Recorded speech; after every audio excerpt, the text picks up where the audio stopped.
Desde el gobierno están hablando de que se intentan o están trabajando, van a trabajar, no sé bien cómo decirlo, para un 60%. La verdad es que no sé si esto es viable, bajar tantos puntos de inflación, pero le vamos a preguntar a quien sí sabe, que es Jonathan Loidi, analista económico.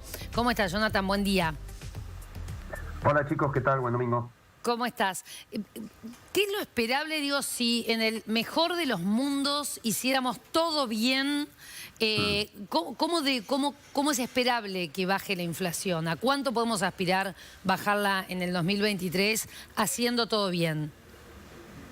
No, bueno, lo que pasa que en ese pensar que hicieran todo bien, lo que tendría que haber es un verdadero plan económico que ajuste no solamente, o sea, el error es creer que la inflación se puede ajustar por sí sola, digamos, es como si Claro. fuera una decisión premeditada que alguien dijera, bueno, voy a bajar la inflación, ¿no? Eso no es así, la inflación, como se lo suele decir, y no es nada nuevo, es la fiebre de la economía y lo que te está marcando es que tenés desequilibrios muy grandes, ¿no? Y bueno, este gobierno, todo a lo largo de ya sus 3 años, nunca decidió tener un plan antiinflacionario. Y lo que hace Massa, bueno, la verdad que piloto de tormenta lo que trata es de alguna manera, contener lo más que se pueda con herramientas limitadas. Por eso festejan un 94,5, ¿no? Porque en su cabeza, digamos, no rompieron la barrera de los 3 dígitos, que psicológicamente, digamos, podría ser peor. Pero es una cuestión, escuchémonos, ¿no? Digamos, estamos festejando un 94,5, que es un delirio absoluto, y que como bien escuchaba en la previa, hay que entender que ese es el promedio. O sea, hay bienes, sobre todo los bienes de primera necesidad, que han subido mucho más que un 94,5 y que son los que de alguna manera pegan más fuerte en la parte de la sociedad de menores ingresos, ni que hablar en lo informal. Entonces ahí tenés un poco la explicación de por qué sigue creciendo la pobreza a la velocidad que viene creciendo, precisamente por eso, porque deteriora mucho el poder adquisitivo de la gente y sobre todo aquel que no tiene reservas, que no tiene un resto para decir, bueno, aguanto. Alguno dirá, dejo de ahorrar. No es que dejo de ahorrar, yo vivo con la semana a semana. Claro. Y eso es lo grave, por eso a veces no se entiende de ciertos gobiernos populistas, ¿no?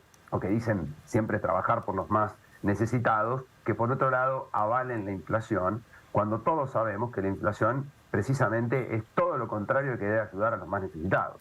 Y bueno, los de barajuste van por todos lados, ¿no? Dólar. Vos hablabas de que lo que refleja esta inflación son los desequilibrios.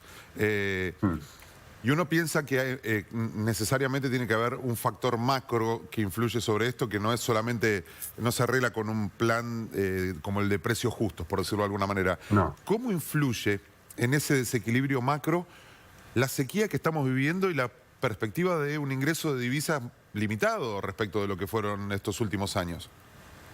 Bueno, está muy bien. Y vos, festejaste este 94,5 porque hay un producto en particular que equivale al 7, al 8% del total del precio, que es la carne, que está estancada desde hace varios meses.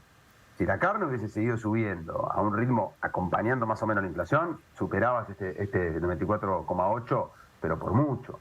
Entonces, la sequía de alguna manera en el factor carne es un poco lo que explica por qué la carne se mantiene este valor, pero lo que va a pasar con eso es que vas a tener sequía de dólares, eso va a forzar al gobierno a que va a tener que, seguramente, tener que devaluar o de alguna manera poner aún mayores restricciones a las importaciones. Mayores restricciones a las importaciones significan menos productos para producir, menos productos para producir es menos stock de productos, menos stock de productos, inflación. Y así empieza a haber un montón de esos desequilibrios. Entonces, de vuelta, chicos, nosotros podemos hablar semana a semana, ¿cuánto está el dólar? 3,70, 3,75. ¿Cuánto está la inflación? 94,5, 95, 96, 97, 100.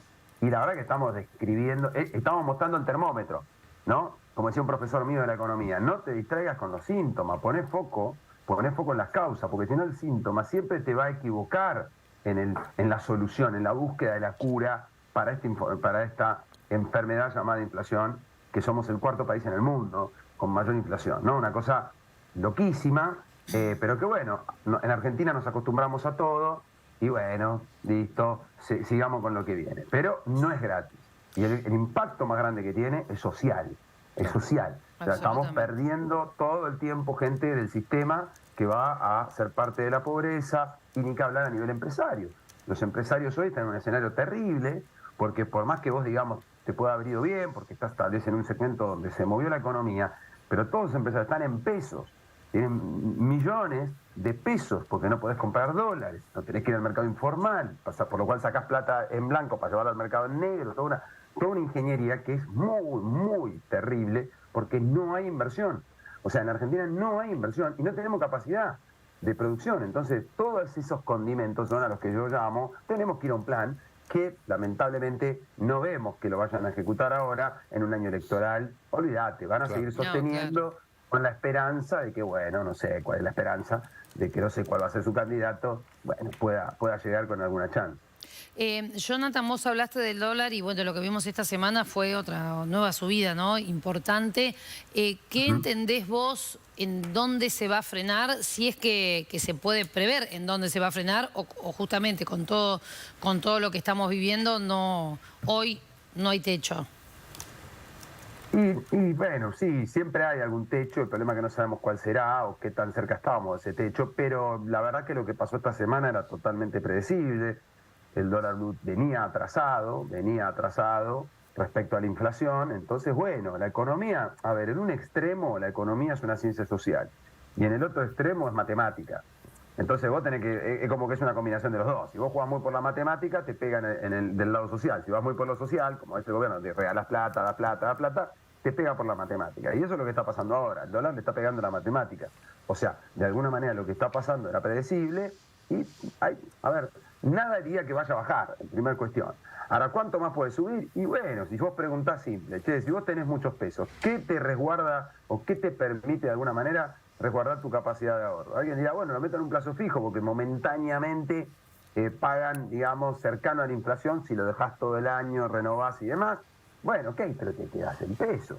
Cuando hay una devaluación así como esta, la gente dice, me parece que es momento de sacar eso e ir contra el dólar. En el año, el dólar y los plazos fijos fueron lo mismo. O sea, si vos sumás, fueron más o menos lo mismo, ganabas lo mismo. Y yo les pregunto a ustedes, ¿vos qué preferís? Al final de un año, ¿quedar en pesos o quedar en dólares? Ante una situación tan débil de la economía, un año electoral, incertidumbre. Y me parece que la lógica es, yo prefiero quedarme en dólares. Ahí tenés un poquito lo que estás viendo en estos días y lo que posiblemente va a seguir ahora en estas próximas semanas. Momentáneamente puede pasar que baje 3 pesos, como pasó hace unos días, o 5 o 6, entonces dicen, bueno, lo tenemos dominado y después vuelve a rebotar y hoy lo tenés en 3.69.